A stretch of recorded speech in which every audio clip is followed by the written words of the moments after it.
আদ-দুআউ হুয়াল ইবাদা, দোয়াটাও একটা ইবাদত। আপনি আল্লাহর কাছে দোয়া করতেছেন, এইটাও একটা ইবাদত। এখন দোয়া করার সময় আপনি ভাবতে পারেন সারা জীবন নামাজ পড়লাম না, দাড়ি রাখি নাই, চুরি করছি, অন্যায় করছি, জিনা করছি, আল্লাহর কাছে কেমনে যাব, কেমনে চাইব? এই লজ্জা যদি আপনি আল্লাহর কাছে করেন ভাই, তাহলে আপনি দুনিয়ার কার কাছে চাইবেন বলেন? আল্লাহ তাআলা এই রমজানের আয়াতের পরের আয়াতে বলছেন, ওয়াইজা সাআলাকা ইবাদি আন্নী ফাইন্নী করিব। হে রাসূল, আমার বান্দা, আমার গোলাম যখন আপনার কাছে আমার সম্পর্কে জিজ্ঞেস করে, ওয়াইজা সাআলাকা ইবাদি আন্নী, আমার সম্পর্কে যখন জানতে চায়, ফাইন্নী করিব।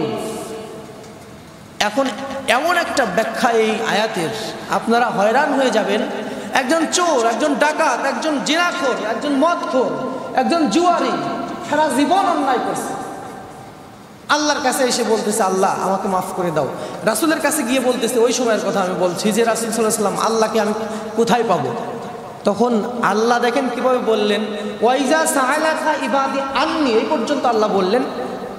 এর মানে হলো, যখন আমার বান্দা আমার সম্পর্কে জিজ্ঞেস করে, কথাটা ছিল এরকম, হে রাসূল আপনি বলুন যে আমি নিকটে, এইরকম কিন্তু কথা ছিল। প্রত্যেক জায়গায় আল্লাহ এরকমই বলছে, আপনি বলুন। কিন্তু এই জায়গায় আল্লাহ বললেন না যে আপনি বলুন, আল্লাহ বললেন ফাইন্নী করিব, আমি নিকটে। ফাকুলতু বললেন না, ফাকুলতু মানে আপনি বলুন। তার মানে আপনি যখন আল্লাহর সন্ধানে গেছেন, এই পর্যন্ত আপনার কাজ। আল্লাহর সন্ধানে আপনি বের হয়েছেন, আপনি ক্ষমা লাগবে, আপনার দয়া লাগবে, আপনার দুনিয়াতে সম্মান লাগবে, টাকা পয়সা লাগবে, যে কারণেই হোক আপনার প্রয়োজনে আপনি আল্লাহর কাছে গেছেন, আল্লাহর দরজায় গেছেন। আপনি যখন আল্লাহর দরজা পর্যন্ত গেলেন, বাকিটা আর আপনার করা লাগবে না। আল্লাহ বলছে যে রাসূল সাল্লাল্লাহু আলাইহি ওয়াসাল্লামকে ফাকুলতু বললেন না, আপনি বলুন, এটা বললেন না। সরাসরি আপনি যখন আল্লাহ পর্যন্ত যাওয়ার চেষ্টা করলেন, বাকিটা আল্লাহ সরাসরি ডাইরেক্টলি, কোনো ভায়া ছাড়া, কোনো মিডিয়া ছাড়া সরাসরি আপনার সাথে আল্লাহ যোগাযোগ শুরু করলো। সুবহানাল্লাহ। এইগুলো হলো কোরআনের আয়াতের তাৎপর্য, ব্যাখ্যা। আপনারা এগুলো পড়বেন ভালো করে, বিভিন্ন তাফসীর করবেন। এত সুন্দর সাবলীল ভাষা আপনি যদি মিলানোর চেষ্টা করেন, আপনার মানে অন্তরটা বড় হয়ে যাবে, চিন্তা বড় হয়ে যাবে। আল্লাহ পর্যন্ত আপনি শুধু যাবেন, এইটুকুই আপনার কাজ। এখন কোনো সংকোচ বোধ এখানে করা যাবে না যে আমি চুরি করছি সারা জীবন, দাড়ি রাখি নাই, জিনা করছি, সুদ খাইছি, ঘুষ খাইছি। এরকম যদি হতো, দুনিয়ার মানুষের কাছে যাইতে আপনি সংকোচ বোধ করতেন। কিন্তু আকাশ এবং জমিনের যে মালিক, আল্লাহ বলে যে তোমরা আমার কাছে চাও, না চাইলেই তিনি রাগ করেন। আপনি যত না চাইবেন ততই তিনি রাগ করবেন, যত বড় পাপই আপনি করেন না কেন। আপনার পাপের পরিমাণ যদি হয় খালের পানির সমান, বিলের পানির সমান, আল্লাহর দয়ার পরিমাণ সমুদ্রের সমান। সুবহানাল্লাহ। আপনার পাপের পরিমাণ যদি আকাশ জমিন সব সেয়ে গেছে আপনার পাপ দিয়ে, এত পাপ করছেন জীবনে, আল্লাহ বলে আমার দয়া আমার আরশের সমান। সুবহানাল্লাহ। আকাশ আর জমিনের তুলনায় আরশ কি ছোট? অনেক বড়, বিশাল বড়। কত দয়া আপনার রবের।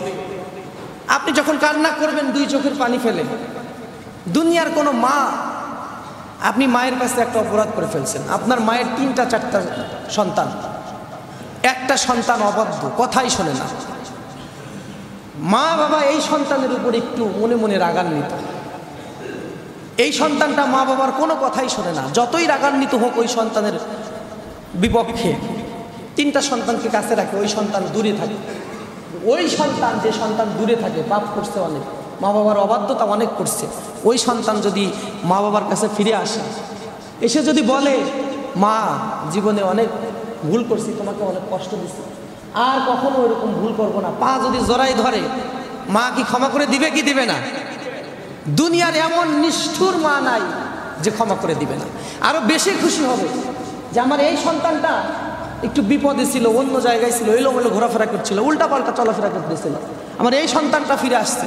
বাকি যে 3টা সন্তান, এই সন্তান নিয়ে মার অত চিন্তা নাই, সন্তানগুলো ভালো, মা বাবা চিন্তা করছে আমরা চলে গেলে সন্তানগুলো ভালো মতো দুনিয়াতে বসবাস করতে পারবে, চলতে ফিরতে পারবে, খাইতে পারবে, সমাজে চলাফেরা করতে পারবে, কোনো সমস্যা হবে না। কিন্তু আমার একটা সন্তান নিয়েই সমস্যা, সন্তানটা কথা শোনে না।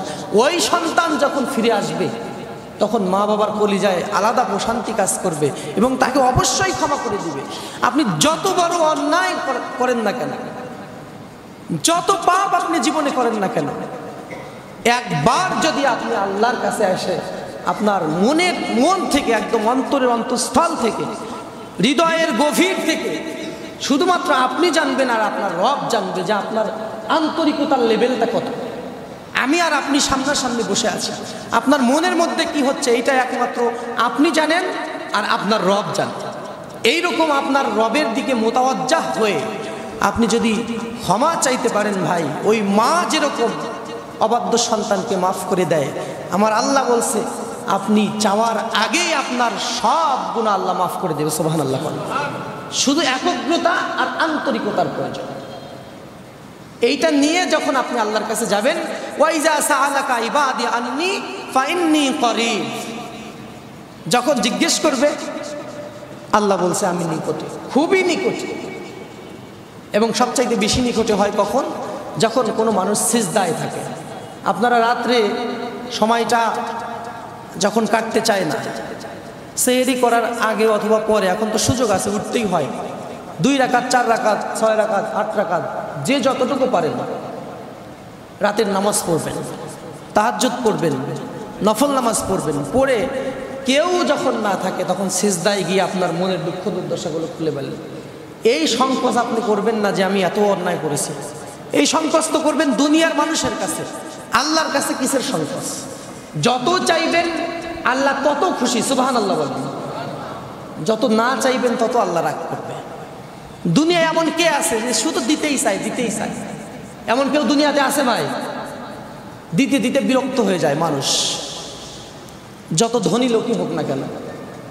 গুনাহ মাফ না করাতে পারলে এই রমজান আপনার জীবনের কোনো কাজে আসবে না। আপনি রমজান পাইছেন ঠিক আছে, কিন্তু আপনার জন্য এটা আরো ক্ষতি যদি আপনি আপনার গুনাহ মাফ না করাতে পারেন। রাসূল সাল্লাল্লাহু আলাইহি ওয়াসাল্লাম বলেছেন, যদি রমজান পেয়ে কোনো ব্যক্তি নিজের জীবনের গুনাহ মাফ না করাতে পারে, সেই ব্যক্তি ধ্বংসের কাতারে চলে যায়। পাপ করতে করতে আমাদের অন্তরে এক একটা মরিচা পড়ে যায়। একটা পাপ করলেন একটা মরিচা পড়ে গেল, একটা পাপ করলেন আর একটা মরিচা পড়ে গেল। এইভাবে আমাদের অন্তরগুলো কঠিন হয়ে যায়। রমজান মাসে বেশি বেশি করে কোরআন তেলাওয়াত করবেন।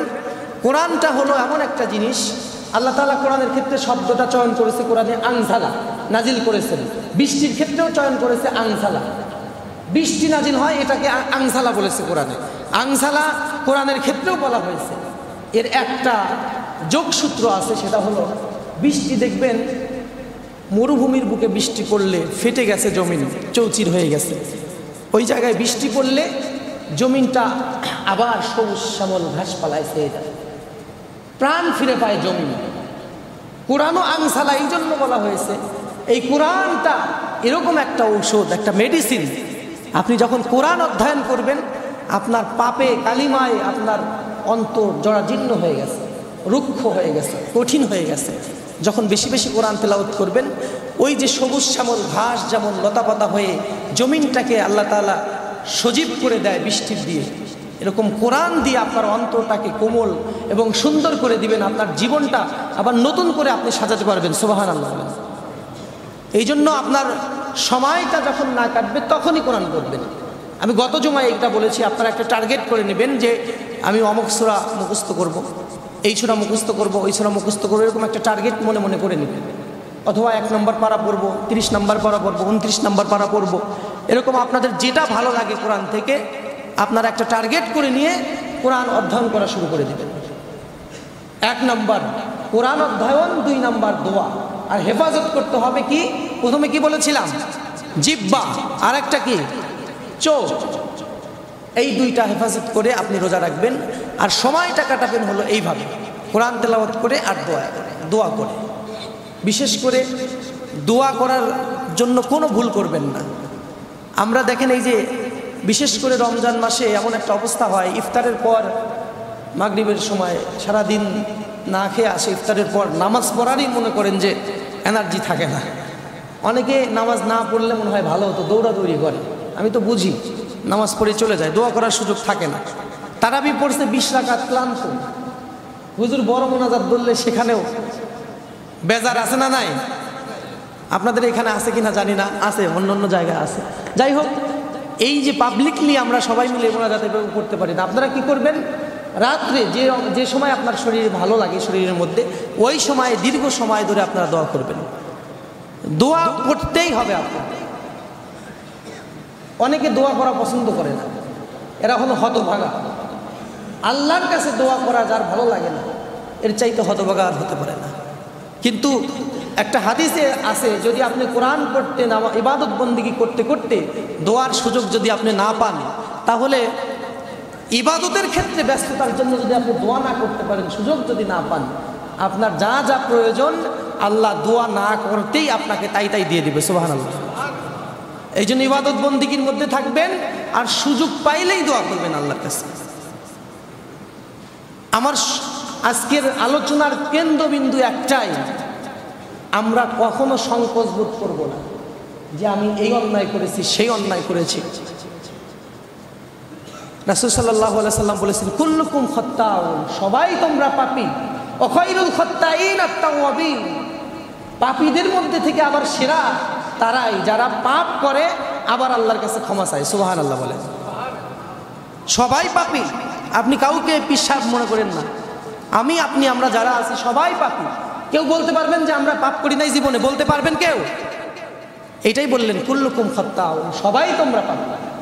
কিন্তু এর মধ্যে থেকে সেরা হলো তারাই যারা নিজেরা পাপ করার পর আবার আল্লাহ তাআলার কাছে ক্ষমা প্রার্থনা করে, অনুশোচনা করে, মাপ চায়। অনেকেই এরকম প্রশ্ন করছে আমাকে এই রমজানে, বিশেষ করে যুবক ছেলেপেলের মধ্যে এইগুলো বেশি দেখা যায়। হুজুর এই কাজ করে ফেলেছি, সেই কাজ করে ফেলেছি। বাবা, তুমি যাই করো না কেন, যত বড় অন্যায় তুমি করে থাকো না কেন, আল্লাহর দয়ার কাছে তোমার এই অন্যায় তুচ্ছ, সামান্য, নগণ্য। আল্লাহর দয়ার কাছে তোমার এই অন্যায় কিছুই না।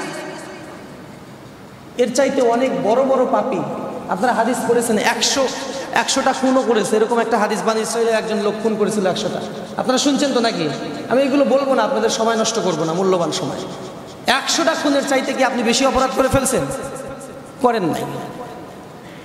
আপনার অপরাধের জন্য আপনার মনের মধ্যে যদি অনুশোচনা আসে, ওইটাই হলো আসল।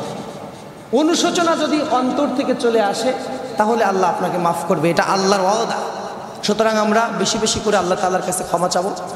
এখন আমি আপনাদেরকে সংক্ষেপে কিছু কথা বলে শেষ করবো আলোচনা। সেটা হলো, রমজান মাসে আরও একটা গুরুত্বপূর্ণ কাজ আমাদের যেটা থাকে, সেটা হলো জাকাত।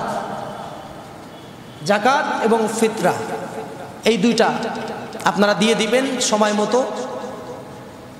পরিমাপ নিয়ে আমরা এগুলো বিভিন্ন জায়গায় দেখতেছি, এইগুলো আমরা আলোচনা করে সময় নষ্ট করব না। জাকাতের গুরুত্ব খুব বেশি। কোরআনুল কারিমে যেখানেই নামাজের কথা এসেছে, সেই জায়গায় জাকাতের কথা এসেছে। আকিমুস সালাতা ওয়া আতুস, আপনারা শুনছেন তো, যত জায়গায় নামাজের কথা, নামাজ, জাকাত দুইটা একটা মুদ্রার এপিঠ আর ওপিঠ। কেন? এর কারণ আছে কিছু।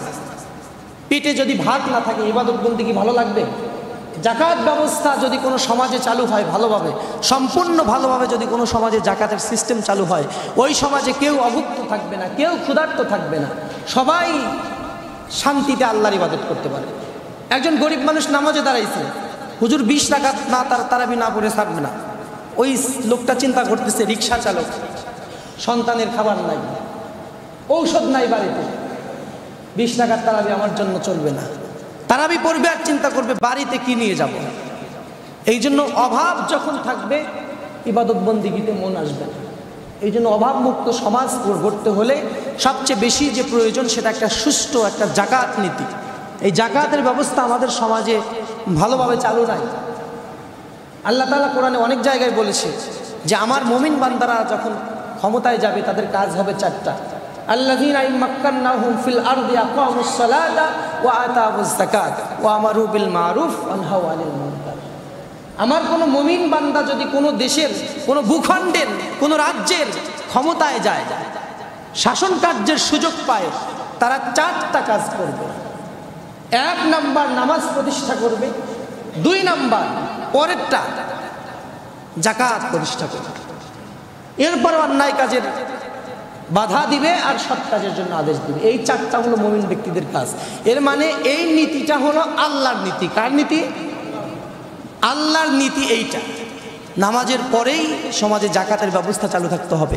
রমজান মাস আসলেই শুধু আমরা এই যে একটু হয়তো মনে পড়ে জাকাতের কথা, জাকাতের নামে শাড়ি লুঙ্গি কেউ দিবেন না, এটা আপনাদের প্রতি আমার অনুরোধ। আপনি শাড়ি দিচ্ছেন, আরেকজন শাড়ি দিচ্ছে, আরেকজন শাড়ি দিচ্ছে, ও শাড়ি করবেটা কি? কথা বলেন না কেন আপনারা? একজনের কয়টা শাড়ি লাগে? এই শাড়ি আপনি 200 টাকাতে কিনে দিচ্ছেন, মনে করেন ওই মানুষটা চাল কেনার জন্য আরেকজনের কাছে ওই শাড়ি 50 টাকায় 150 টাকায় বেচে দিচ্ছে। ওর তো পেটে ক্ষুধা, ওর লাগবে খাবার, আপনি ওকে শাড়ি দিচ্ছেন, লুঙ্গি দিচ্ছেন। এই সিস্টেম আপনারা বন্ধ করুন। কেউ জাকাত, আপনার যতটুকু সামর্থ্য, যতটুকু জাকাত আসছে আপনি তাকে টাকা দিয়ে দিবেন। এই টাকা দিয়ে সে যা ইচ্ছা তাই করবে। শাড়ি লুঙ্গি দিয়ে আপনি আপনার দায় সারলেন, কিন্তু তার কোনো উপকার হলো না। 200 টাকার শাড়ি সে 50 টাকা 100 টাকায় বিক্রি করে দিবে চাল কেনার জন্য। এটাই হলো বাস্তবতা। সুতরাং আপনি শাড়ি লুঙ্গি দিবেন কেন? আর কখনো তাদেরকে দয়া দেখাবেন না। জাকাত সে নিয়ে আপনার উপকার করতেছে, আপনি জাকাত দিয়ে তার উপকার করতেছেন না। এটাই হলো বাস্তবতা। তাহলে নামাজের পরেই যে কথাটা এসেছে, আকামুস সালাতা ওয়া আতাউজ যাকাত, জাকাতের গুরুত্ব বেশি না কম?